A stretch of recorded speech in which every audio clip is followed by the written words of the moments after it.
Cordial saludo. El siguiente video pertenece a la asignatura de Escuelas Psicológicas Cognitivas, actividad número 5, alteraciones de la cognición y la conciencia. Los participantes de este video somos Arias Aponte, Linda Gisette, Rodríguez Briceño, Diana Carolina, Restrepo Escobar, Kelly Juliet. Y por último, mi persona, Gustavo Adolfo Vergara Vergara.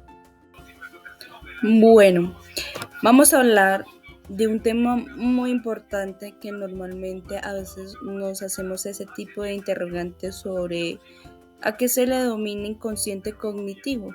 Bueno, se refiere a aquella parte de nuestra mente que de cierta forma es aquí donde se procesa mucha información y realiza ciertos procesamientos cognitivos donde normalmente a veces sucede que lo realizamos de manera que no seamos conscientes de ello.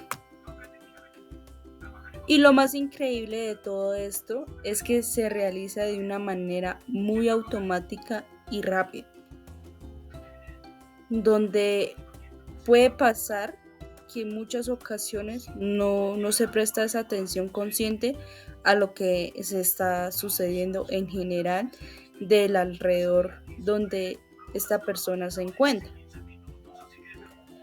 Cabe resaltar que a través de investigaciones nos dice que el inconsciente cognitivo se considera normalmente algo muy importante de nuestra mente. ¿Por qué lo dicen así?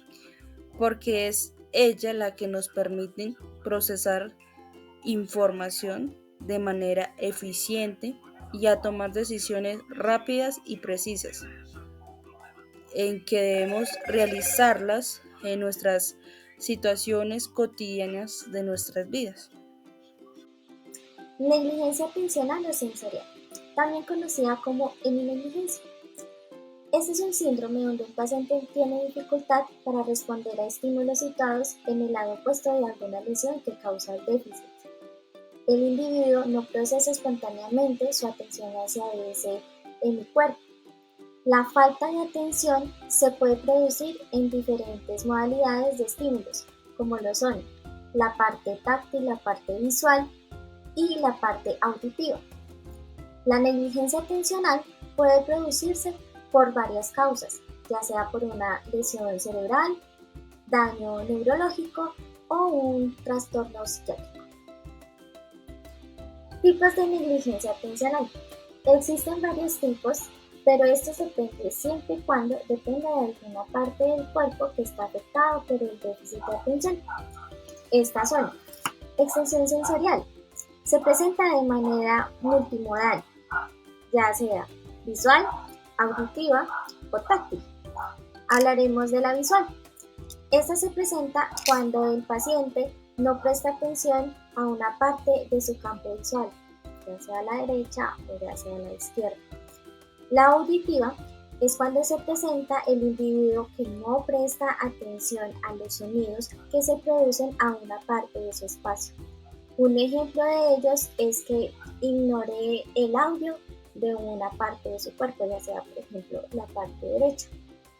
También el lado táctil solo tiene sensación en una parte de su cuerpo. También podemos hablar de la negligencia espacial. Esta se presenta cuando un individuo no presta atención a una parte del espacio donde se encuentra. Un ejemplo de ello es ponerle cuidado a la parte derecha del parque e ignorando la parte izquierda. Esto es conocido como que no reconoce el espacio del lado contrario de la lesión. También podemos observar la negligencia personal, que es que el individuo no conoce alguna parte de su extremidad, ya sea de la parte contraria donde se encuentra la lesión, que le pertenece pues a ella. Un ejemplo de ello es que el individuo no reconoce, por ejemplo, su pierna derecha, no hace parte de él, ya que esa parte, la otra parte es la que se encuentra afectada. Ahora bien, hablemos de qué es el aprendizaje inconsciente y qué evidencias hay a su favor. Definamos primero qué es el aprendizaje inconsciente. Es un tipo de conocimiento que se adquiere y produce de manera implícita porque se realiza de manera cotidiana o hace parte de nuestro día a día, actividades rutinarias, y la persona no se enfoca en lo que está realizando como tal. Se adquiere conocimiento sin estar atento a dicha actividad particular y sin esfuerzo alguno por ser tan constante.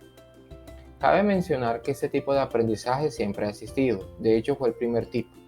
Por ejemplo, cuando no tenemos conocimiento de algo, se intenta una y otra vez hasta lograr el cometido. Es básicamente un instinto de supervivencia y de manera en que nos adaptamos a cualquier situación o actividad que estemos realizando. Un ejemplo claro radica cuando empezamos a laborar en una empresa o una entidad. Tal vez no tengamos conocimiento de la actividad que vamos a desempeñar o las funciones a desarrollar. Sin embargo, nos brindan unas pautas y el resto queda en nosotros. Y ahí, de manera empírica, empezamos a realizar ciertas funciones de manera constante y cotidiana. Ejemplo claro es cuando viajamos de nuestra casa a un lugar. X puede ser. No desconocemos dónde vamos a llegar, pero se utilizan herramientas como un mapa o alguna herramienta tecnológica.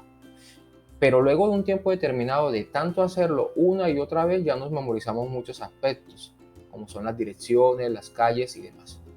Pero después no memorizamos las vías más factibles, sino también los resaltos, los huecos, distancia entre una calle y otra, letrero e incluso vías alternas, y nada de esto estaba en nuestros planes de aprender, solo se adquirió este aprendizaje de tantas veces realizarlo. Ahora bien, hablemos un poco entonces de las evidencias. Según Wall y Coles 2004, es aquí donde juega un papel importante la dopamina, ya que está inmersa en la capacidad de todo individuo para adquirir cualquier tipo de conocimiento, ya sea implícito, o sea, inconsciente, o explícito, que es consciente. Por otra parte, tenemos las evidencias que se ha encontrado de aprendizaje inconsciente, no solo en medidas psicofisiológicas periféricas y respuestas motoras, sino también en respuestas electrofisiológicas centrales como las potenciales evocados. Wong y Cole 2004 en la página 292. ¿Qué es la memoria inconsciente?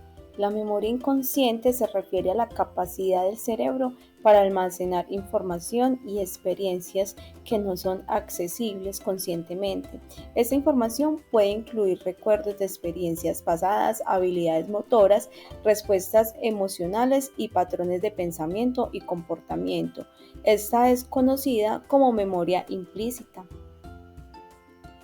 Ahora vamos a hablar de las evidencias de memoria inconsciente o, como anteriormente mencionamos, memoria implícita, ¿cierto? Entonces dice que la evidencia de la existencia de este tipo de memoria proviene del concepto del priming o priming, el proceso por el cual los sujetos muestran una mejora en la realización de las tareas para las que estaban inconscientemente preparados. La memoria implícita también provoca un fenómeno conocido como la ilusión de la verdad, efecto que sugiere que los sujetos tienden a clasificar las declaraciones escuchadas previamente como verdaderas, independientemente de cuál sea su verdad. También encontramos que otras de las evidencias de la memoria inconsciente puede ser en este caso los estudios de resonancia magnética funcional. Síndromes que afectan la atención o percepción. Una de las más conocidas es el síndrome de Hertzmann. Este síndrome es poco común ya que se presenta la pérdida de 4 funciones neurológicas importantes. Estas son incapacidad para escribir, más conocida como disgrafia o agrafia, pérdida de capacidad para hacer matemáticas, más conocida como acalculia, incapacidad para identificar los dedos propios o de alguien ajeno. Este también es conocido como agnosia de los dedos. Y también conocemos la incapacidad para distinguir entre el lado derecho o izquierdo del cuerpo. No es común que un individuo con problemas de aprendizaje tenga estas 4 disfunciones neurológicas al mismo tiempo. Pero asimismo, cuando aparecen estos síndromes sin otros efectos cognitivos, este síndrome de Hertzmann sería más conocido como síndrome puro. Algunos individuos solo tienen 2 o 3 de las 4 afectaciones cognitivas, pero también se puede observar que estos individuos pueden tener una afasia. También tenemos el síndrome de Wallin. Es un cuadro clínico que se evidencia por la generación de lesiones en el cerebro, especialmente en los lóbulos parietales y occipitales. Consiste en la incapacidad de concentrarse o enfocar la vista en un punto en específico de manera voluntaria. Otro síntoma sería la imposibilidad de visualizar más de un objeto y también presenta una agnosia visual, que es la incapacidad de reconocer lo que se está percibiendo. Es ahí donde se presenta la falta de coordinación entre lo que se ve y lo que se hace.